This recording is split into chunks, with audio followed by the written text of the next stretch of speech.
Wouldn't it be great if clients knew when they were in the right position to buy another house so that they would call you rather than waiting for you to call them? We're going to talk about one of those methods today. If you think doing this might make your life a little bit easier, please like and subscribe to our channel. Hey, it's Russ from the Neon Bros, where we help you teach financial literacy to your clients so that they see the benefit of buying more houses. Most clients don't know that the most painless source of money with which to buy additional homes is likely locked right inside their existing home's equity. The reason I say it's the most painless is because using equity doesn't require them to save up specifically for a property purchase or deplete another pool of savings that they may be accumulating for another purpose. Psychologically, no one ever likes to see the balance of one of their accounts get reduced, even if it's for a good reason. Since equity is hidden away, growing behind the scenes, it's the perfect source of funding to be tapped. However, because most homeowners are only aware of their home equity in a very general way and are probably not watching it as carefully as they watch their 401ks, it requires that you teach them what to look for so that they can deploy it most effectively. The best way to demonstrate this is through an example, so I'm going to share my screen with you. All right, so we're going to take a look at an example, and in this example, you've spoken to a client about the idea of purchasing a rental property, and in that area where this person lives and was interested in, the property sell for around $250,000. So we know that a good down payment on a property of that price would be around 20%, which comes to $50,000, and that'll keep the client from having to pay PMI, which is private mortgage insurance. And that's something most people try to avoid if possible, because it just adds a little extra fee on top of every monthly payment, and it makes it a little bit harder to get cash flow out of the property, out of the rental.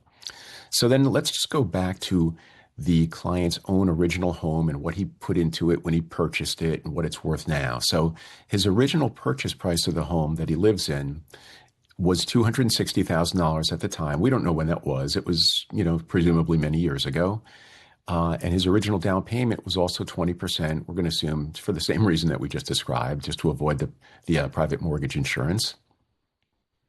So that comes to $52,000. And that would leave a mortgage, if you subtract the 260 minus 52, leaves a mortgage of $208,000. That's his starting balance back whenever he made that purchase a number of years ago. So now his current home value is $480,000. So he did real well.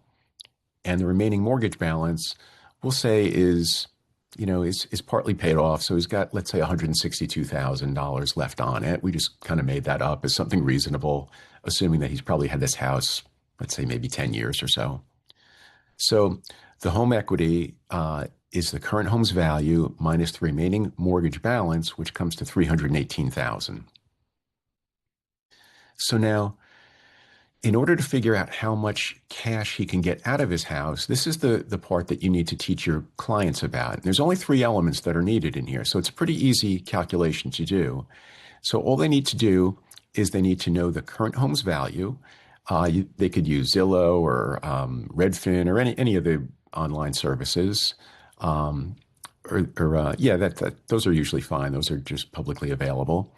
And you'd need to multiply that by the bank's maximum loan-to-value percentage. And the loan-to-value percentage is how much a bank will lend on the property. So they won't lend 100%. If the house is worth 480, they're more than likely not going to lend 480. But they'll usually lend anywhere from 70 to 90%. So I'm going to go with 80% as a pretty reasonable number. If the client's bank doesn't do 80, you can probably find a bank for them to lend 80%.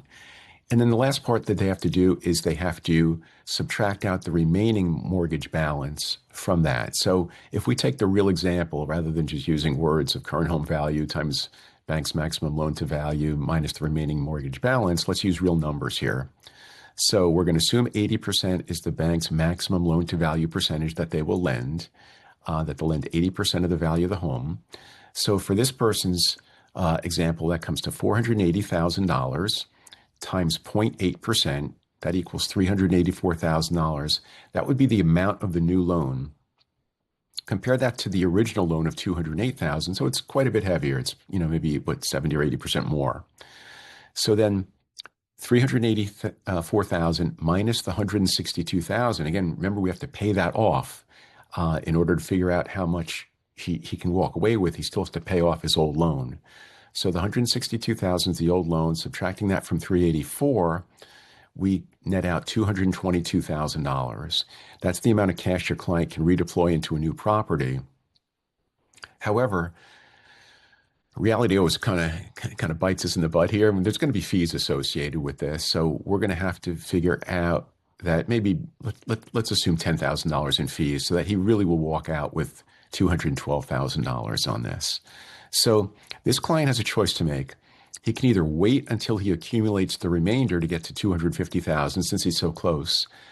So he can wait to make the purchase until he hits the $250,000, or he can just use what he has to buy it and then take out a small loan for the remainder, assuming that he's creditworthy enough and can afford the higher monthly payment. So this client, as you can see, he actually waited too long. He waited longer than was necessary to make this purchase, because if he was looking to buy a $250,000 property and only needed a 20% down payment, this client could have done that back when his equity was only at $50,000 rather than at $212,000. So a better strategy would have been if you had educated him much earlier in the process about the price of the rental properties in the area, and let him know what amount would have been needed for a down payment, and shown him approximately what price his house would have needed to be valued at to arrive at that $50,000 number. So if all he needed was $50,000 and his original mortgage was $208,000, then all he would have needed his home value to be was right around $335,000. I just kind of hunted and pecked to arrive at 335. I just did the same formula I just showed you a few times. Tried it at 300,000, tried it at 350, and then just narrowed it down to 335,000 as a way of getting to that.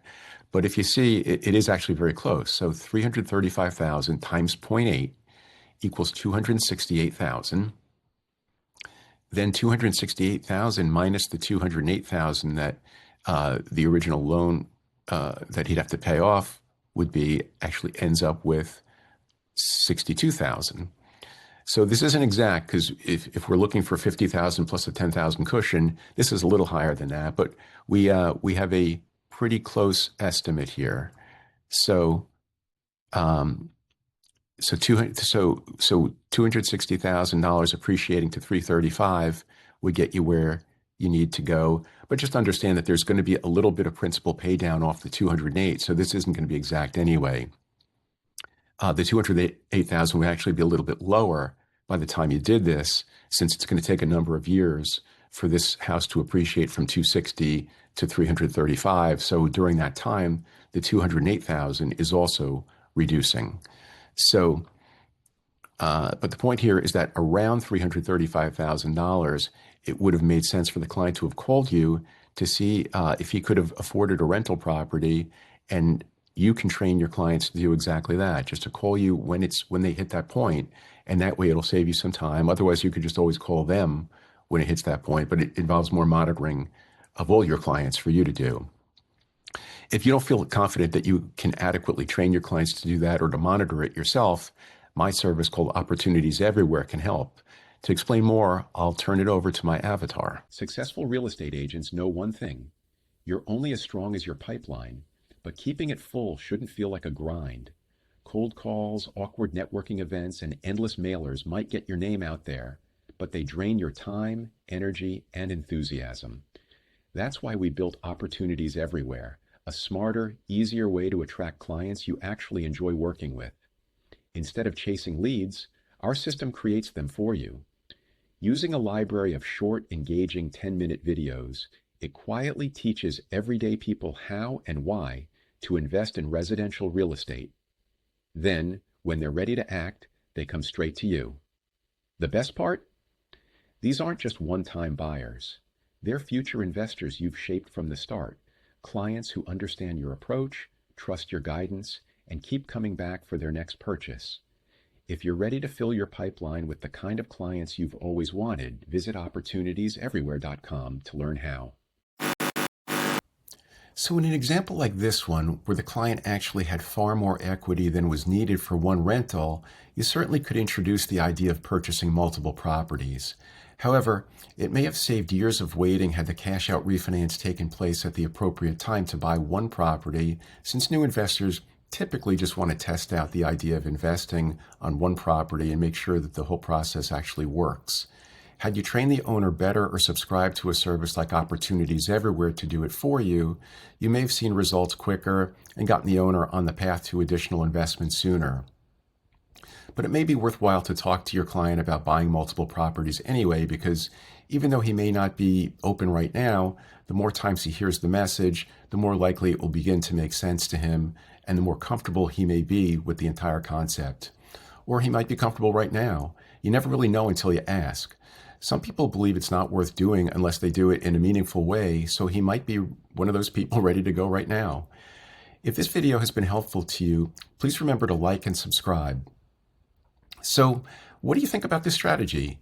Do you think clients who are more actively engaged in monitoring the increases in their home's value themselves will be more likely to reach out to you to let you know it's time to make the purchase?